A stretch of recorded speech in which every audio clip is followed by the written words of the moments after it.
High in the Andes Mountains, a plane carrying a Uruguayan rugby team vanished. On October 13, 1972, Flight 571, en route from Uruguay to Chile, crashed into a remote snow-covered mountainside. The impact was devastating, tearing the plane apart and scattering debris across the glacial landscape. Of the 45 passengers and crew members, many perished instantly. For those who survived the initial impact, a harrowing fight for survival began in one of the most unforgiving environments on Earth. The desolate beauty of the Andes held a terrible secret within its icy grip. The world watched and waited for news, but as days turned into weeks, hope began to dwindle. The Andes, with their towering peaks and treacherous slopes, seemed an insurmountable obstacle. Little did anyone know that amidst the wreckage, a story of incredible resilience, courage, and the strength of the human spirit was about to unfold. Disoriented and injured, the survivors emerged from the wreckage into a blinding white expanse. The crash had left them stranded high in the Andes, surrounded by nothing but snow, ice, and the chilling silence of the mountains.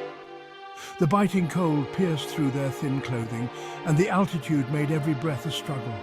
Fear and despair threatened to consume them as the magnitude of their situation set in.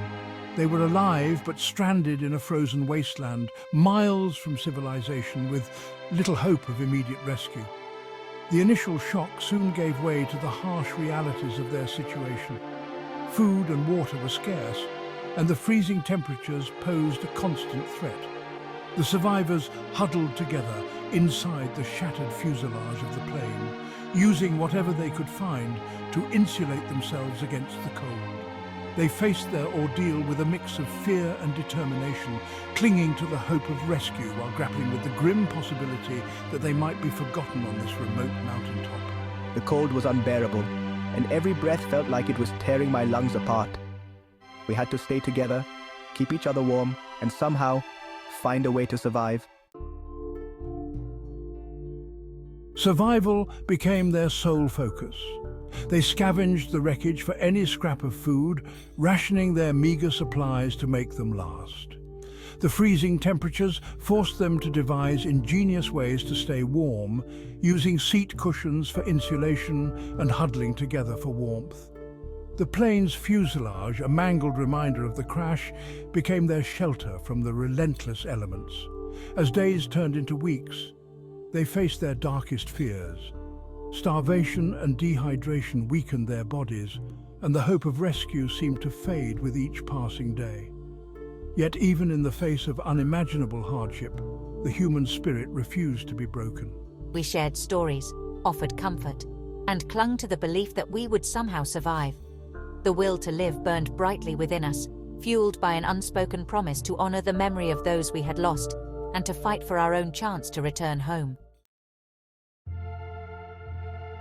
The harsh reality of their situation forced them to make unimaginable decisions.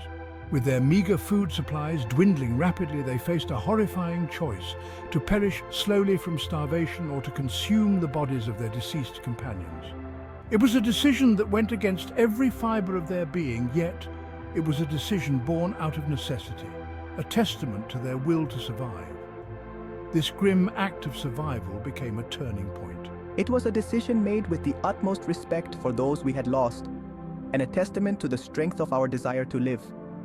Consuming the bodies of our friends was not taken lightly, but it was a decision that ultimately gave us the sustenance we needed to continue our fight for life. It was a decision that underscored the raw will to survive that burned within each of us.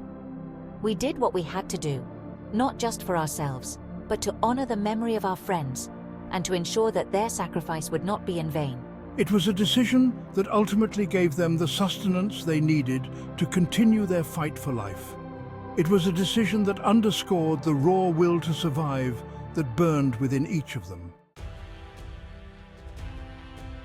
Section 5. The Climb of Hope, a desperate journey for rescue. As weeks turned into months, the hope of rescue dwindled. They knew that their only chance of survival lay in taking matters into their own hands. 3 of the strongest among them, Nando Parrado, Roberto Canessa, and Antonio Vizintin, volunteered for a perilous mission to climb over the treacherous Andean peaks and seek help. Their journey was a testament to human endurance. With little more than determination and the clothes on their backs, they set off into the unforgiving wilderness. They battled fatigue, hunger, and the ever-present threat of hypothermia as they climbed higher and higher into the mountains. Their journey was fraught with danger, each step forward a victory against the odds. Section 6 Against all odds, reaching civilization. After 10 grueling days, their perseverance paid off. Nando Parado, weak but resolute, stumbled upon a Chilean shepherd tending his flock in a valley below. The sight of another human being, a symbol of civilization and hope, filled him with an overwhelming sense of relief. He had reached salvation, not just for himself, but for his companions back at the crash site. The shepherd, Sergio Catalan, listened in disbelief as Parado recounted their harrowing tale. Despite the language barrier, the desperation in Parado's eyes spoke volumes. Catalan, moved by their plight, immediately set out to alert the authorities. The news of their survival after 72 long days lost in the Andes sent shockwaves around the world. The impossible had happened. Section 7.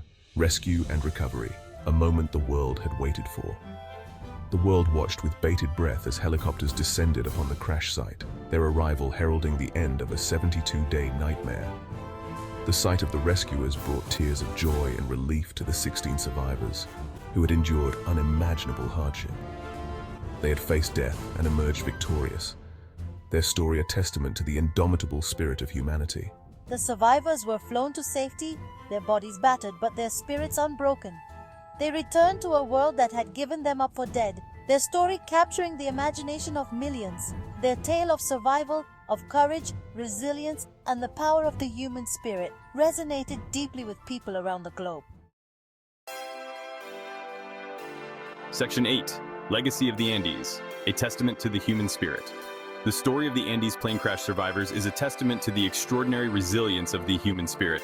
Their ordeal is a powerful reminder that even in the face of unimaginable adversity, hope can endure, and the will to live can triumph over seemingly insurmountable odds.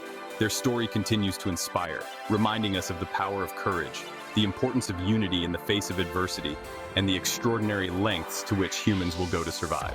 The legacy of the Andes survivors extends far beyond their harrowing experience.